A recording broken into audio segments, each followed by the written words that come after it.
The silence in the house was a physical thing. It was not the empty silence of a vacant building, the kind that echoes with ghosts of conversation.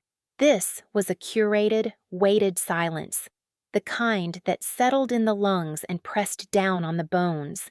It was the silence of immense, sleeping power. Lee Hana learned its language on her first day. She learned that the soft click of a door latch was a shout, that the whisper of her rubber-soled shoes on the polished marble was a pronouncement. She had come here out of a different kind of quiet, the quiet of a held breath, the quiet of waiting for the other shoe to drop, for the key to turn too aggressively in the lock, for a voice raised in sudden, baseless fury. For 2 years she had lived inside that quiet, and when she finally fled, she took nothing but its opposite, a roaring in her ears that only now, in the deep, ordered stillness of the Kwan estate, was beginning to subside. The woman who hired her was old, with eyes that had missed nothing in their 80 years. She sat behind a rosewood desk that could have anchored a ship, her back as straight as a girl's. She had not asked for references. She had not asked about the fading bruise on Hana's wrist, which Hana had tried to hide with the sleeve of her worn cardigan. She had simply looked at Hana's hands, clean, capable, nails filed short and practical, and nodded. "The master of the house, my son, has certain standards," the old woman, Madame Kwan, had said. Her voice was like dry leaves skittering across stone. "He values discretion, he values order. Above all, he values peace. This house is his sanctuary. Your job is to be an extension of its peace, not a disruption.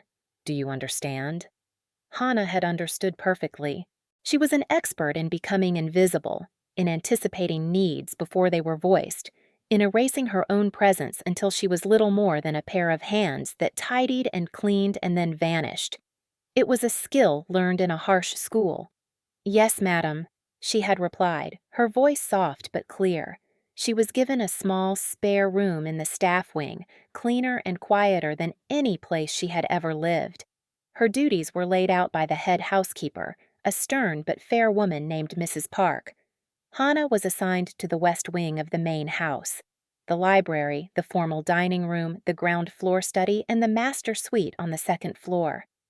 "The master suite has not been used in some time," Mrs. Park explained, her tone clipped in final, discouraging questions. "The chairman sleeps in the auxiliary quarters when he is here, but the suite is to be maintained. Daily. Dusting, airing, fresh water by the bedside, as if he might arrive at any moment." That first evening, Hana entered the master suite. The air was stale, trapped. A fine layer of dust, almost invisible, coated every surface, a testament to the fact that while the room was cleaned, it was not truly cared for. It was a museum piece, not a living space. The vast bed was perfectly made, the sheets crisp and cold. A heavy silence, different from the rest of the house, hung here. This was the silence of absence, of long suffering. Hana did not just clean. She opened the tall French doors to the balcony, letting the cool night air breathe into the room, chasing away the staleness. She polished the dark wood of the furniture not with brisk, efficient strokes, but with a slow, methodical grace, until the grain seemed to glow from within. She straightened the books on the nightstand, their spines uncracked. She emptied the old water from the crystal carafe and refilled it, the gurgle of the fresh water the loudest sound the room had heard in years. Before she left, she paused. On a small, upholstered chair in the corner, a cashmere throw blanket had been folded with architectural precision. It looked stiff, unwelcoming. On impulse, she picked it up, shook it out, and draped it softly over the arm of the chair, its lines now gentle and inviting. It was a small, almost imperceptible change, an act of quiet defiance against the room's oppressive order. Then she left, closing the door behind her with a barely audible click.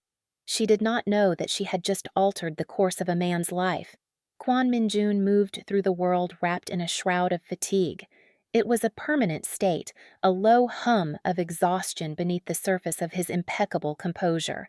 For 6 years, sleep had been a stranger to him. It was not for lack of trying. He had the finest beds, the most advanced soundproofing, doctors from 3 continents who offered pills and therapies and whispered advice about meditation. Nothing worked. His mind, a finely tuned machine that ran a vast, complex, and often brutal empire, simply refused to switch off. Vigilance was a habit that, once perfected, could not be unlearned. He would lie in the dark and his thoughts would race, cataloging threats, planning countermoves, replaying conversations, searching for the slightest hint of weakness or deceit. Sleep, when it came, was a shallow gray twilight, riddled with anxiety and gone in an hour. He had not dreamed in 2,190 days. He had simply endured. Section June arrived at the estate well after midnight. The house was submerged in its customary profound quiet. His driver, a man who had been with him for a decade, knew the routine. He would not go to the main house. He would go to the small Spartan auxiliary suite he had used for years, a place as functional and unforgiving as a monk's cell. But tonight, something pulled him toward the main entrance. He did not know what it was, an impulse, a deviation from the rigid schedule that governed his life. He dismissed his security detail with a subtle gesture and walked, alone, through the cavernous marble foyer. The air was different. He could not define how. It was cleaner, lighter. The oppressive weight of the house's silence felt less. He ascended the grand staircase, his footsteps absorbed by the thick runner. He walked down the West Wing corridor, his hand ghosting over the cool, smooth wall. He stopped before the doors to the master suite. His room, the one he had shared with his father, and his father before him. A room he had not been able to tolerate for more than a few minutes at a time since his father's death 6 years ago. The source of the silence, the origin of the vigilance. He pushed the door open. He expected the familiar wave of stale air and suffocating memory. It did not come. The room was cool, breathing. The scent of the night jasmine from the garden drifted in from the open balcony doors. His eyes, accustomed to the dark, took in the scene. The gleam of polished wood, the soft drape of the throw blanket, and on the nightstand, a single glass of water catching the moonlight. It looked like a promise. He did not question it. The exhaustion was a physical ache in his bones, a grinding in his skull. He shrugged off his jacket, letting it fall to the floor in a heap of expensive wool, a shocking breach of his own meticulous nature. He loosened his tie. He sat on the edge of the bed, then swung his legs up. He did not bother to pull back the covers. He lay on top of the duvet, still in his trousers and shirt, and closed his eyes. And for the first time in 6 years, Kwon Min-jun slept. It was not the gray twilight. It was a deep, black, dreamless velvet, an abyss of perfect peace. His mind, for the first time in memory, was utterly silent. There were no threats, no calculations, no ghosts. There was only the profound, restorative nothingness of true rest. He awoke with a jolt, disoriented. Sunlight streamed through the gaps in the heavy curtains. For a panicked moment, he did not know where he was. The quality of the light was wrong, the feeling in his body unfamiliar. He felt rested. The low hum of fatigue was gone. The grinding in his skull had ceased. He sat up, his heart pounding. He had slept for 5 straight hours. It was a miracle. He looked around the room, seeing it properly now in the daylight. It was the same room, yet it was entirely different. The oppressive grief that had clung to the walls was gone, replaced by a simple, clean calm. It was the work of the new maid. It had to be. He stood, walked to the nightstand, and picked up the glass of water. He drank it down. It was cool and clean. He ran a hand over the draped throw blanket. Simple cashmere, but it felt different, softer. He went to find his mother. She was in her morning room, practicing calligraphy, her hand as steady as a surgeon's. "The new maid," he said, his voice rough from sleep.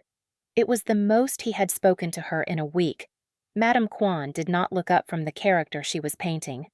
"Lihana, tell me about her. She is quiet. She is efficient. She needed a job." The brush lifted from the paper, leaving a perfect black stroke. She has sad eyes, but they are not weak. He considered this. Sad eyes. Not weak. I see.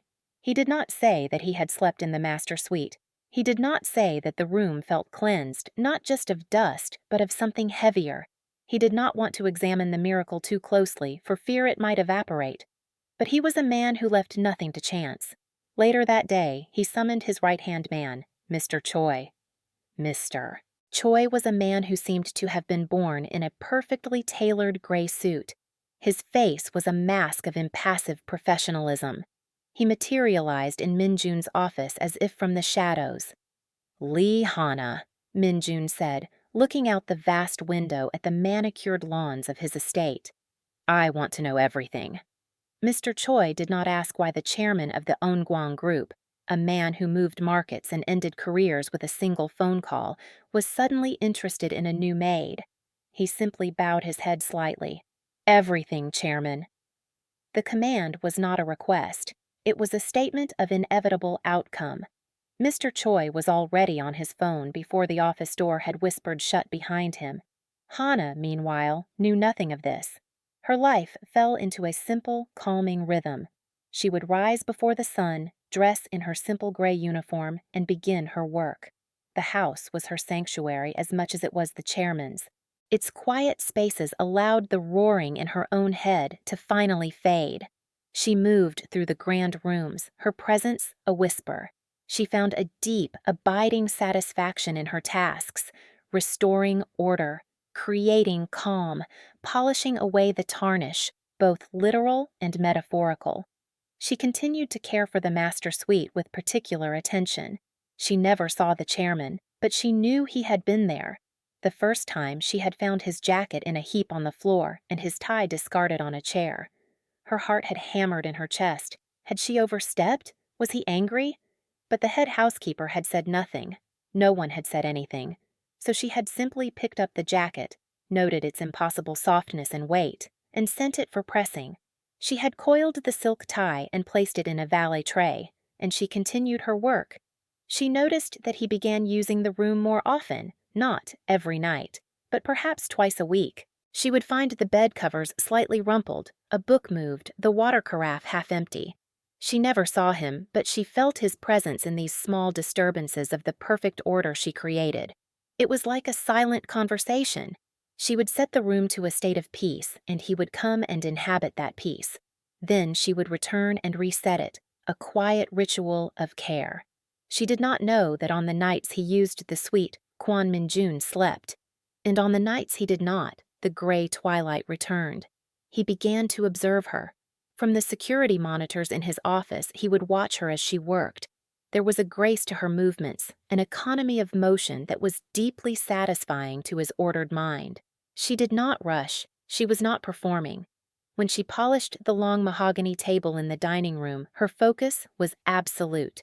When she tended to the small collection of orchids in the library, her touch was gentle, reverent.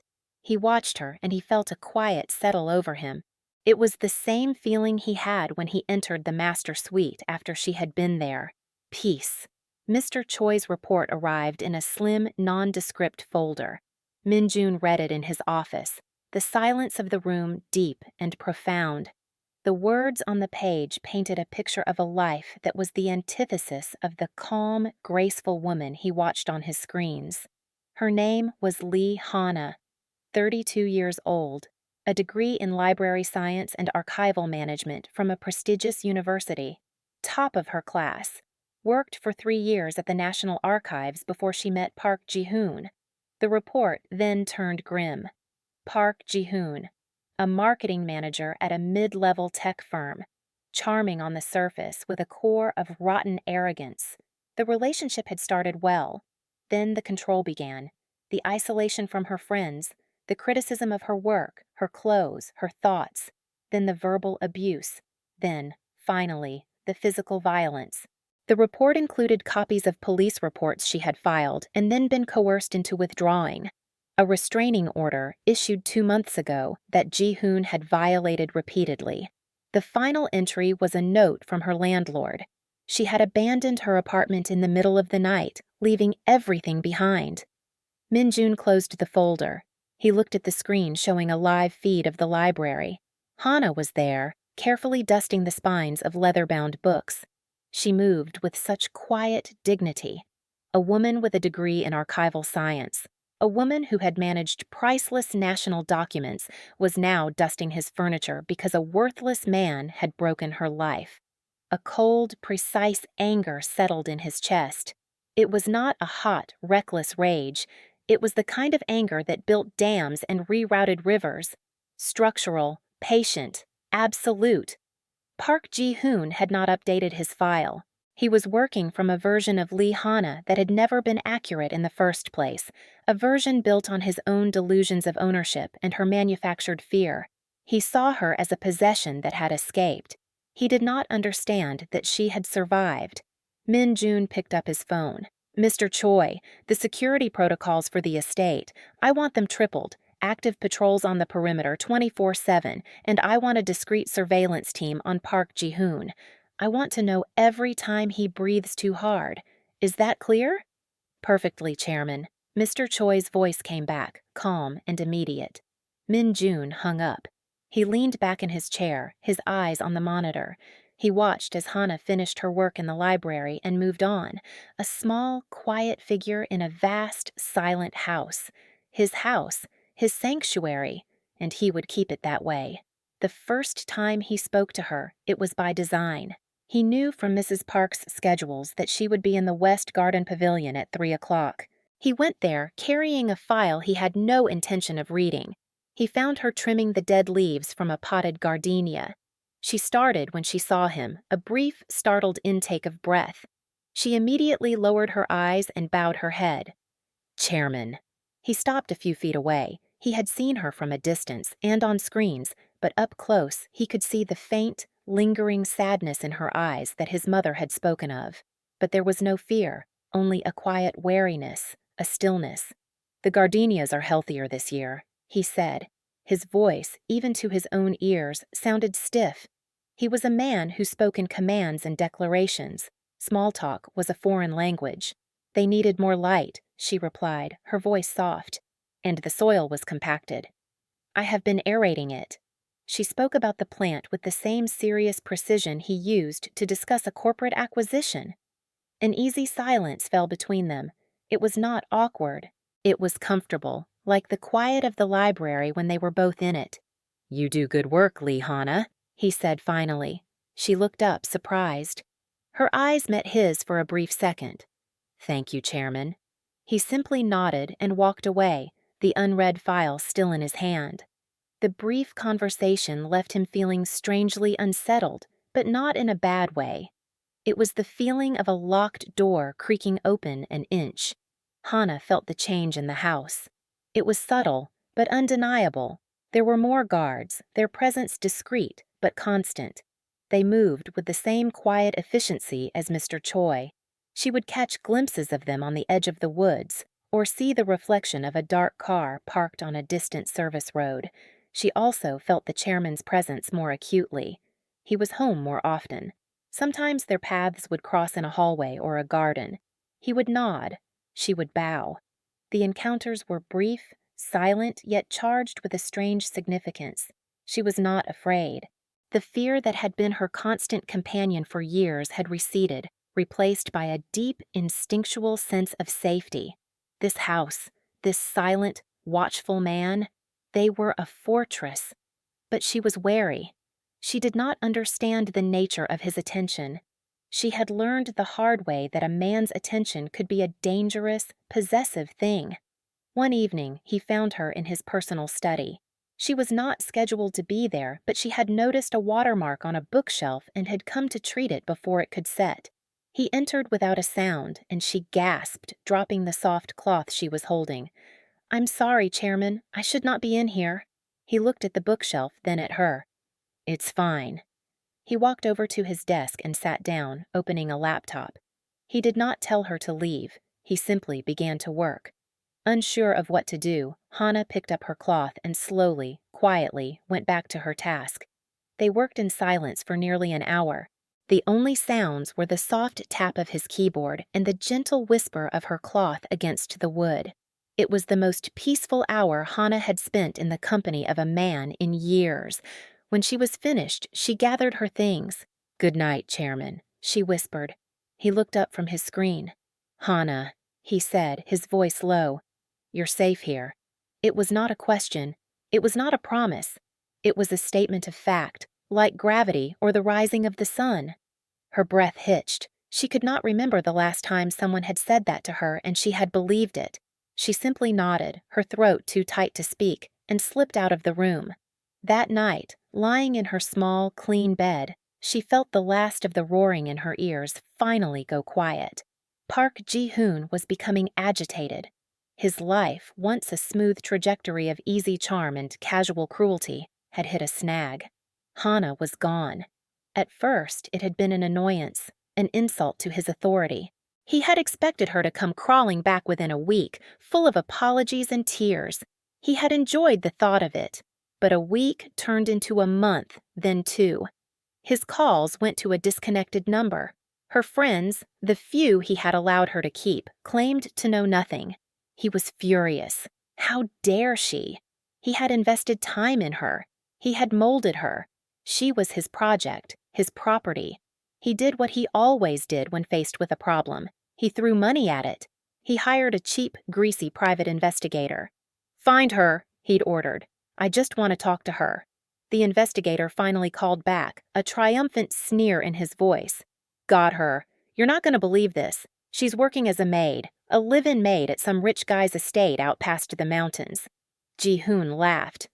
A maid? It was perfect, poetic. She had left him, a successful marketing manager, to go scrub toilets. The humiliation must be eating her alive. This would be easier than he thought. She would be desperate. "Give me the address," he said, a smug smile spreading across his face. He drove his leased German sedan out to the address, the car's sleekness a projection of a success that was more image than substance. He found the gate. It was tall, black wrought iron, severe and imposing. A small, discreet camera was mounted on the stone pillar. He pressed the intercom button. A calm, disembodied voice answered. "Yes?" "I'm here to see Lee Hannah," Ji-hoon said, leaning out his window with an air of casual authority. "Tell her Ji-hoon is here." He expected the gate to swing open. "I'm sorry, sir. We have no one by that name registered for visitors." Ji-hoon's smile tightened. "Look, she works here. As a maid. Just tell her I'm here. She'll want to see me." "One moment, sir." The line went quiet. Ji-hoon tapped his fingers on the steering wheel, annoyed. The arrogance of these rich people's staff. Inside the main house, in an office with a floor-to-ceiling window overlooking the front approach, Kwon Min-jun was in a video conference with his Tokyo division. Mr. Choi entered the room silently and stood by the door. Min-jun muted his microphone. "He's at the front gate, Chairman," Mr. Choi said, his voice flat. "He is asking for Lee Hannah." Min-jun's eyes flickered to the security monitor on the secondary desk. He saw the feed from the gate camera. He saw Park Ji-hoon's smug, impatient face. He had been waiting for this. Every piece was in place. The trap had been set for weeks, baited with silence and time. "Hold him there," Min-jun said. He unmuted his microphone. "Gentlemen, something has come up. We will conclude this tomorrow." He closed the laptop. He stood, straightening the cuffs of his dark blue suit. He felt a profound, chilling calm. The calm of a predator that has finally spotted its prey wandering into view. He did not rush. He walked from his office down the grand staircase, his hand gliding along the polished banister. He could feel the rhythm of the house holding its breath around him. Hannah had heard the intercom buzz in the main kitchen. She heard the guards' clipped exchange, and she heard her own name. And then she heard a name that made the blood freeze in her veins. Ji-hoon. A wave of pure, cold terror washed over her. He had found her. The fortress was not impenetrable. The sanctuary was breached. She felt the old, familiar shrinking inside herself, the instinct to hide, to become invisible. She hurried to the front foyer, her heart a frantic drum against her ribs. Through the tall, mullioned windows, she could see a car at the gate. and she could see a figure, impeccably dressed, walking with unhurried purpose down the long gravel drive. The chairman. Ji-hoon was losing his patience. He honked the horn, a vulgar blast of sound that was an assault on the estate's curated peace. "Hello? Are you going to let me in or what?" he shouted at the intercom. Then he saw him, a man in a suit walking toward the gate. He looked like management. Good. Someone with a brain. The man stopped on the other side of the wrought iron bars. He was tall, with a stillness about him that was unnerving. "Can I help you?" the man asked. His voice was quiet, but it cut through the air with absolute authority. "Yeah, you can," Ji-hoon said, getting out of his car and swaggering toward the gate. He leaned against it, striking a pose of relaxed power. "I'm here for Hana, Lee Hana. She's one of your maids. Go get her for me. We have things to discuss." The man in the suit just looked at him. His eyes were dark and flat, like chips of obsidian. "Lee Hana is under my protection." Ji-hoon laughed, a short, ugly bark. "Her protection? Buddy, I'm her boyfriend. Well, ex-boyfriend. She has an obligation to me. Now, are you going to get her, or do I have to get unpleasant?"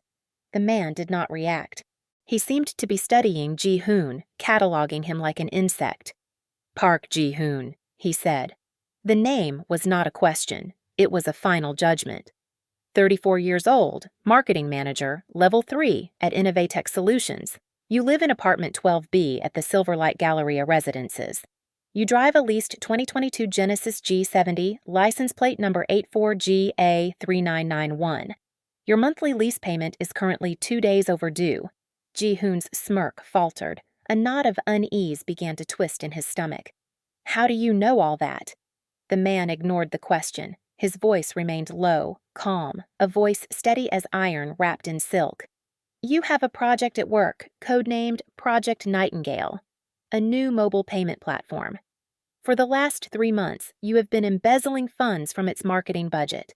You've been channeling them through a shell corporation, JH Creative, registered in your cousin's name. The total amount, as of this morning, is 112 million won." The blood drained from Ji-hoon's face. The swagger evaporated, leaving behind a raw, twitching panic. Who are you?" he stammered. "Yesterday, I had lunch with your CEO, Mr. Kim," the man continued, his tone conversational, which made it all the more terrifying. "He was very concerned about budget overruns on Project Nightingale. Very concerned. He was also very receptive to my offer." "Offer?" Ji-hoon whispered, his hands gripping the cold iron bars of the gate. Innovatech Solutions was acquired 3 days ago by a private equity firm. That firm is a subsidiary of the Yunguang Group. The man paused, letting the name hang in the air. Even Ji-hoon, in his self-absorbed world, had heard of the Yunguang Group. They were titans, shadows that owned everything. "I am the chairman of the Yunguang Group." Ji-hoon felt his knees go weak. It was like the ground had turned to water beneath his feet. He was not talking to a manager. He was talking to God. And God was displeased. Minjun's eyes were merciless. "The Silverlight Galleria Residences. They are also owned by a holding company under my control. As of 5 minutes ago, your lease has been terminated due to fraudulent information on your application." He raised his phone, which had been in his hand the whole time. He did not even need to dial. "Mr. Choi?" "Yes, Chairman," came the immediate reply. "The police can come now, and the internal auditors from Innovatech. They have all the documentation they need." Minjun put the phone away and looked at the wreck of a man before him. "You have lost your job. You have lost your apartment. The funds you stole have been located and frozen. The car you are so proud of will be repossessed by morning. You have nothing, Mr. Park. And you will never, ever come near Lee Hana again." The last vestige of Park Ji-hoon's performative identity crumbled into dust. A choked, animal sound escaped his throat. He dropped to his knees on the gravel, his face a mask of horror and disbelief. "No, please," he sobbed, his forehead pressing against the bars. "Please, I'm sorry. I didn't know. Please." Not because he was sorry, because he was caught. Two black sedans pulled up behind Ji-hoon's car, their arrival swift and silent. Men in sharp suits, the auditors, got out of one. Uniformed police officers got out of the other. They moved with a calm efficiency that spoke of a prearranged and inevitable conclusion. They pulled the weeping, begging Ji-hoon to his feet. He didn't struggle. He just sobbed uncontrollably as they cuffed his hands behind his back and pushed him into the back of the police car. The entire process was quiet, devastatingly efficient, and utterly final. Min-jun watched until the cars were gone. He did not feel triumph. He did not feel satisfaction. He felt only the quiet, clean resolution of a problem that had been solved. Permanently. He turned and walked back toward the house. The sun was beginning to set, casting long shadows across the lawn. And there, standing on the top step of the entrance, was Hana. She had watched the entire thing through the window, a silent, frozen witness to the complete and utter dismantling of her tormentor. She saw the arrogance, the confusion, the terror, the final, pathetic collapse. She saw him reduced to nothing by a few quiet words from the man who was now walking toward her. Her face was pale, but her eyes, when they met his, were not filled with fear or even gratitude. They were filled with a stunning, breathtaking clarity. The fog of the past had finally burned away. He stopped at the bottom of the steps, looking up at her. The setting sun caught in her dark hair, creating a halo of light around her head. "He will not bother you again," Min-jun said.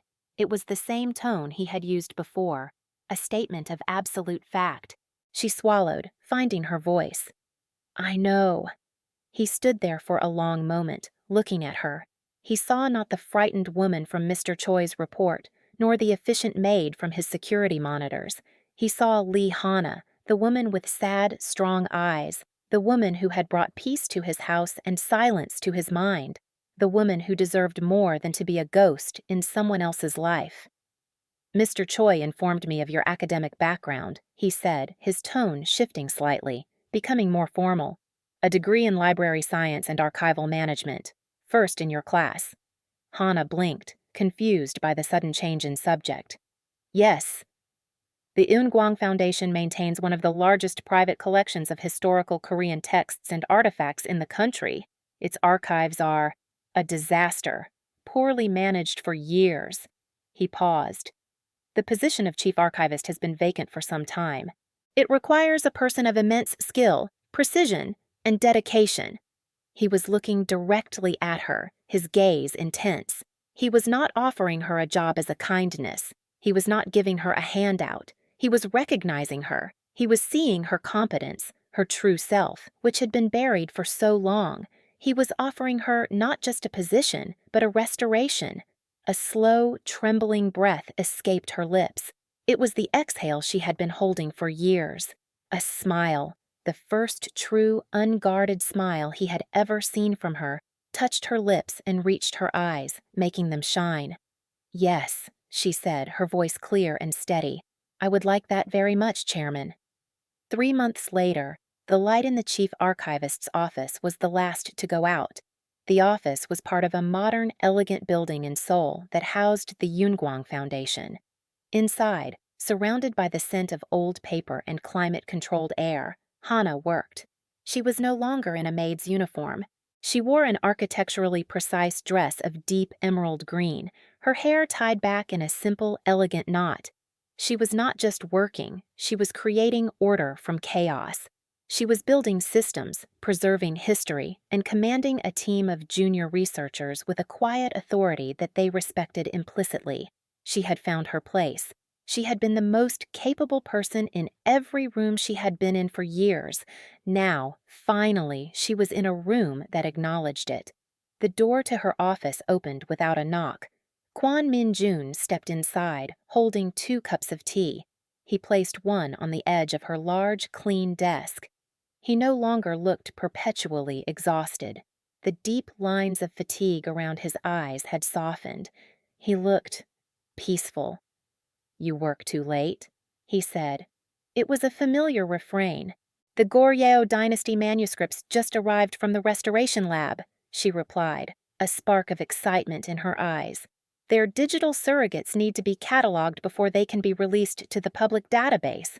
He looked at the passion on her face, the focused energy. This was the same woman who had silently polished his furniture, but now her quiet intensity was directed outward, shaping the world around her, not just enduring it. Their relationship had evolved in these quiet moments, shared teas late at night, dinners where they spoke of 14th century printing techniques and 21st century market futures, a slow, respectful development based on mutual recognition and a profound sense of safety. It was not a romance of fire and passion, but of two quiet, complex souls finding a shared silence. He did not rush her. He did not demand her time. He simply brought her tea and waited, content to be in her presence. "My mother is asking if you are joining us for dinner this weekend," he said. "She wants to show you her new orchids. She says you are the only one who will appreciate them properly." Hannah smiled. Madame Kwan had become a friend, a mentor, a fierce, wise old woman who saw her as the daughter-in-law she'd always wanted, though neither of them ever spoke of it. "Tell her I would be delighted." He nodded, satisfied. He finished his tea, standing by the window that looked out over the glittering expanse of Seoul. "Good night, Hannah." "Good night, Minjun," she said, the use of his given name still a small, private miracle between them. He left her to her work. He was driven back to the estate, the city lights blurring past the window. He walked through the main house, the silence no longer heavy or grieving, but calm and welcoming. It was a home now. He went to the master suite, the room that she had first cleansed. He undressed, showered, and slid between the cool, clean sheets of the vast bed. He turned off the light. He did not catalog threats. He did not replay conversations. He thought about the way her eyes lit up when she talked about ancient manuscripts. He thought about the quiet strength in her hands. He thought about the fact that she never left because things became complicated. She stayed because she had chosen to. His last conscious thought before the deep black velvet of sleep claimed him was a simple one. For 6 years he had believed his insomnia was a weapon, a form of vigilance that kept him safe. He was wrong. It had been a symptom of a home that had lost its heart. Hannah had not cured him. She had simply come home, and in doing so had given his restless, watchful soul a place to finally rest. He had found the kind of silence that doesn't echo, the kind that settles. And as he sank into the first truly dreamless, peaceful 8-hour sleep of his adult life, he knew he would never let it go.